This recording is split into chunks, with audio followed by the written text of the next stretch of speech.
கார்த்திக் தீபா சீரியலில் ஒரு அட்டகாசமான ரிவ்யூ பற்றி தான் இந்த வீடியோவில் பார்க்க போகிறோம். அதுக்கு முன்னாடி நம்ம சேனலை சப்ஸ்கிரைப் பண்ணாதவங்க கீழே இருக்கிற சப்ஸ்கிரைப் பண்ண கிளிக் பண்ணிவிட்டு பக்கத்தில் இருக்கிற பெல் ஐக்கனையும் கிளிக் பண்ணிடுங்க. இங்கே பார்த்தோம்னா ஒரு ஆப்பிரிக்கக்காரன் தான் சிலையை வாங்க போகிறான். ஸோ அந்த ஆளுக்கு சிலையை வச்சுருக்கான் இல்லையா முத்துவேலோட ஃப்ரெண்ட், அவன் ஃபோன் அடித்து இப்படி நீங்கள் சிலையை எப்போ எடுக்க வரீங்க அப்படின்னதும் இன்னும் கொஞ்சம் நேரத்தால் நான் வந்துடுவா அப்படின்னுட்டு அந்த ஆப்பிரிக்கக்காரன் ஃபோனை வச்சிடுறான். அவனோட பேர் உடம்பு.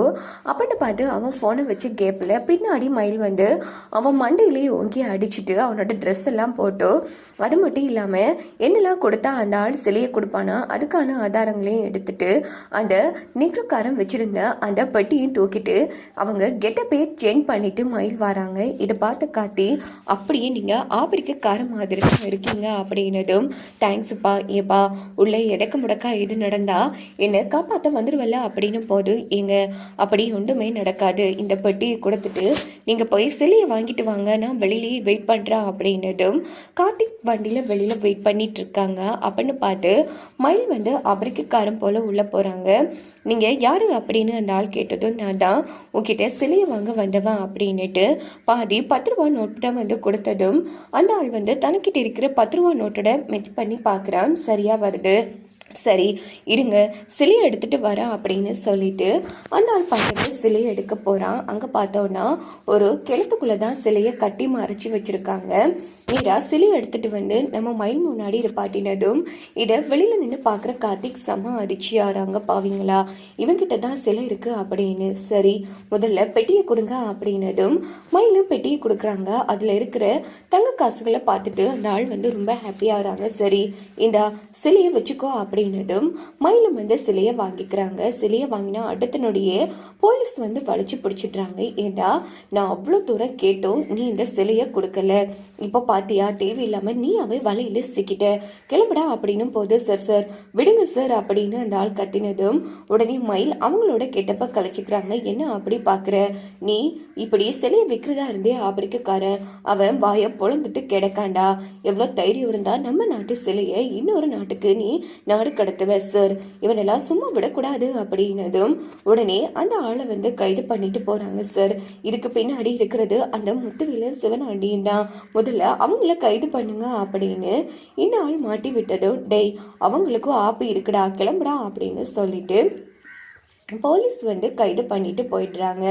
அதுக்கப்புறமா பார்த்தோன்னா மயில் இந்தாப்பா இன்னைக்கு டைம் முடிய போகுதுப்பா, நமக்கு தந்த ஒரு நாள் முடிச்சிச்சு, அவ்வளோதான், பாட்டியை குழியில் வச்சிருவாங்க அப்படின்னதும் உடனே காட்டியும் மயிலும் சிலை எடுத்துட்டு கிளம்புறாங்க. இங்கே பார்த்தோன்னா கோவிலில் தான் காமிக்கிறாங்க. அப்போ பெருமாடி எல்லாரும் இங்கே பாருங்க, சிலை எடுக்க போன இந்த அம்மாவோட பேரனும் ஃபோனை எடுக்கிறா இல்லை, சொல்லப்போனால் ஒரு நாள் டைம் கட்டிருந்தாங்க, கிட்டத்தட்ட 24 மணி நேரம் கடந்து அடுத்த நாளுக்குரிய டைமே ஸ்டார்ட் பண்ணிடுச்சு. இதுக்கப்புறமும் எப்படிங்க வெயிட் பண்றது, எனக்கு என்னமோ சில வராதுன்னு தோணுது, அதனால இந்த அம்மாவை இப்போ குழிக்குள்ள பெட்டியில வச்சு அடிச்சிடலாம் அப்படின்னும் போது நம்ம ரேவதி ராஜராஜே எல்லாரும் அந்த இடத்துல தடுத்து நிறுத்துறாங்க. என்ன பேசிட்டு இருக்கீங்க, கொஞ்சம் கூட மனசாட்சி இல்லாம கண்டிப்பா என் புருஷன் சிலையோட வருவாரு அப்படின்னு போது, ஏமா எத்தனை வாட்டி இங்க இருக்கிற நாம எல்லாரும் ஃபோன் பண்ணி பார்த்தோம், ஒருத்தராச்சும் ஃபோன் தூக்குனாங்களா, இல்ல ஸோ அதனால் டைம் முடிஞ்சு போச்சு, என்னங்க பார்த்துட்டு இருக்கீங்க, அந்த அம்மாவை குளிக்கல வைங்க அப்படின்னும் போது உடனே நம்ம பாட்டியோட பேட்டிங்கெல்லாம் தடுக்கும்போது பாட்டி விடுமா, இது டைம் முடிஞ்சு போச்சு, இனி நடக்கிறதுக்கு ஒன்றும் இல்லை அப்படின்னு பாட்டியும் குளிக்குள்ளே இறங்குறதுக்கு தயாராகிறாங்க. அங்கே பார்த்தோன்னா நம்ம பாட்டி குளிக்குள்ளே இறங்க போகிறாங்க அப்படின்னுட்டு சாமுண்டீஸ்வரிக்கு லைட்டாக அந்த இடத்துல ரொம்ப கவலையாக இருக்குது. இருந்தாலும் அவங்க வெளிக்காட்டாமல் இருக்காங்க. இன்னொரு பக்கம் சிவனாடி டீம் ரொம்ப ஹாப்பி ஆகுறாங்க. கிழவியோட கதை முடிய போகுது அப்படின்னுட்டு இங்கே பார்த்தோன்னா சரியா பாட்டிக்குரிய ஏற்பாடுகள் எல்லாம் பண்ணி குளிக்குள்ள இறக்குற சந்தர்ப்பத்தில் கரெக்டாக சிலையை எடுத்துட்டு கார்த்தியும் மயிலும் அந்த இடத்துக்கு ஓடி வராங்க. நிறுத்துங்க அப்படின்னதும் சிலையை பார்த்து நம்ம சிவனாண்டி டீம் செம அதிர்ச்சியாகிறாங்க. என்ன மாப்பிள்ள, என்னடா மாவனே எப்படா இவன் சிலையை எடுத்தான், அதான் சித்தப்பு எனக்கு ஒன்றும் புரியல, டேய் ஒருவேளை சிலையை எடுத்தவன் சிலையை கொடுத்தவன் நம்மளை மாட்டிருப்பாருனடா சித்தப்பா, வாயை கொடுத்து நீயே மாட்டிக்காம கொஞ்சம் அமைதியாரு அப்படின்னும் போது ஒரு தலைவர்களெல்லாம் ஏப்பா எப்படிப்பா சிலையை எடுத்தீங்க, எங்கேருந்து கிடைச்சிக்கு அப்படின்னும் போது நடந்த அத்தனை விஷயத்தையும் கார்த்திக் ஒன்று விடாம ஊர் மக்கள்கிட்ட சொல்றாங்க. என் சிவனாண்டி முத்துவேல் 2 பேருமா சேர்ந்து கோவிலில் சிலையை திருடி வித்துட்டு நீங்க பெரிய உத்தமம் போல நாடகம் போடுறீங்கல்ல, இவங்க 2 பேரையும் சும்மாவே விடக்கூடாது, கட்டி வச்சு தோலை உரிக்கணுங்க அப்படின்னும் போது ஊர் மக்கள் எல்லாரும் ஆமா ஆமா இவங்களெல்லாம் இந்த கோவிலுக்கே வரவிடக்கூடாது, இந்த கோவிலை விட்டே விரட்டி அடிக்கணும் அப்படின்னுட்டு இருக்காங்க. அப்படின்னு பார்த்து போலீஸ் வந்துடுறாங்க. அங்கே பார்த்தோன்னா முதல்ல இவங்களை கைது பண்ணுங்க, இந்த கும்பாபிஷேகம் நடந்து முடியும் வரைக்கும் இவங்களுக்கு பெயில் கூட கிடைக்கக்கூடாது அப்படின்னு 2 பேரையும் கைது பண்ணிட்டு போயிடுறாங்க. கார்த்திக் வந்து செம்மையாக முறைச்சி பார்த்துட்டு இருக்காங்க. அதுக்கப்புறமா பார்த்தோன்னா எனக்கு தெரியும் கடைசி நொடிலையாச்சும் என் பேராண்டி சிலையை கொண்டு வருவான்னு எனக்கு தெரியும்ப்பா ராஜா அப்படின்னு பாட்டி வந்து அழுதுட்டு இருக்காங்க. அதுக்கப்புறமா பார்த்தோன்னா சரி இங்கே பாருங்க, இன்னும் ஒரு நாள் தான் இருக்கு, இன்னைக்கு தீட்டம் பார்த்தா தான் நாம நாளைக்கு கும்பாபிஷேகத்தை சிறப்பாக நடத்தி முடிக்கலாம், அதனால அம்மன் சிலையை கொண்டு வைங்க அப்படின்னதும் அம்மன் சிலையை வந்து கொண்டு வச்சு அபிஷேகம் எல்லாம் பண்ணி அந்த இடத்துல தீட்டம் பார்க்குற பூஜை நடக்குது. ஸோ ஒரு வழியா சாமுண்டீஸ்வரி கோயிலுக்கு வந்ததோட பூஜையிலையும் கலந்து கொண்டு முடிச்சிடுறாங்க.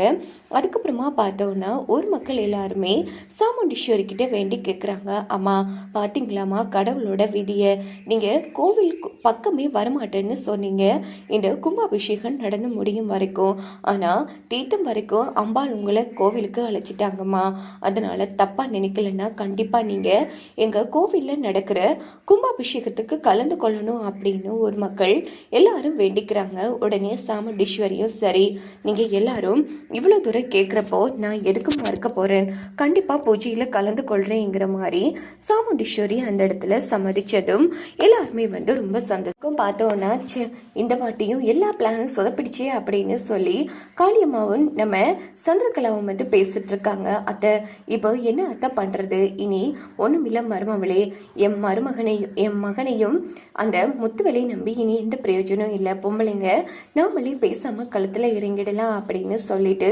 சந்திராவும் காளியம்மாவும் திட்டம் போட்டுறாங்க. சரி இப்போ என்ன தான் பண்ணுறது அப்படின்னும் போது இங்கே பாரு, இப்போ கும்பாபிஷேகம் பூஜை நடக்கிறதால அந்த ராஜா வந்து அந்த கிழவி வீட்டில் தான் இருப்பான், இப்போ வீட்டில் இருக்க போகிறது யாரு, அந்த சாமுண்டீஸ்வரி மட்டும்தான், பேசாம சாமுண்டீஸ்வரி கதையை முடிச்சிரு, சாமுண்டீஸ்வரி கதையை முடிச்சா கும்பாபிஷேகமே தடப்பட்டு போயிடும், எப்படி என்னோட ஐடியா அப்படின்னும் போதோ அத்தை ஐடியா நல்லா தான் இருக்கு, இதில் நான் சிக்கிக்க மாட்டேனா அப்படின்னும் போதோ கண்டிப்பாக மவளே நீ சிக்கிக்கவே மாட்டேன், ஏன்னா எல்லாருமே வந்து இப்போ அந்த கிழவி வீட்டில் தான் இருக்காங்க, வீட்டில் இருக்க போகிறது அந்த சாமுண்டீஸ்வரியும் நீயும் மட்டும்தான், அதனால ஈஸியாக நீ சாமுண்டீஸ்வரி கதையை முடிச்சிடலாம் அப்படின்னதும் சந்திராவும் நம்ம சாமுண்டீஸ்வரியை அந்த இடத்துல இல்லாமல் பண்ணுறதுக்காக கிளம்புறாங்க.